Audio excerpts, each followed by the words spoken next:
સુરત શહેરના Dindoli Kharwasa canal road પર આજે વહેલી સવારે એક લોડેડ ટ્રકના પલટી જવાનો ભયાનક અકસ્માત સર્જાયો હતો. ભારે વરસાદ અને ખરાબ થઈ ગયેલા રસ્તાઓના કારણે ટ્રક ચાલક નિયંત્રણ ગુમાવી બેઠા, જેના પરિણામે ટ્રક રોડની બાજુમાં પલટી ખાઈ ગઈ. પ્રાથમિક માહિતી મુજબ ટ્રકમાં માલ સામાન લોડ કરવામાં આવ્યો હતો, જે અકસ્માતમાં સંપૂર્ણપણે વેરવિખેર થઈ ગયો. અકસ્માત એટલો ગંભીર હતો કે ટ્રકના આગળના ભાગને મોટું નુકસાન થયું છે. જોકે સદનસીબે આ ઘટનામાં કોઈ જાનહાનિ નોંધાઈ નથી. ટ્રક ચાલક સહી સલામત બચી ગયા છે અને તેમને સ્થાનિક લોકોએ મદદ કરીને બહાર કાઢ્યા હતા.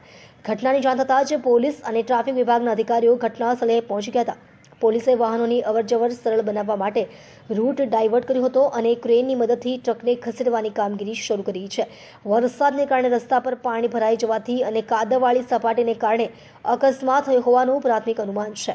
સ્થાનિક રહેવાસીઓએ જણાવ્યું કે આ વિસ્તારમાં વરસાદના દિવસોમાં વારંવાર અકસ્માતો થાય છે અને રસ્તાની સ્થિતિ સુધારવાની માંગ લાંબા સમયથી કરવામાં આવી રહી છે. પોલીસ અકસ્માતના ચોક્કસ કારણની તપાસ શરૂ કરી છે અને નાગરિકોને સાવધાનીપૂર્વક વાહન ચલાવવાની અપીલ કરી છે.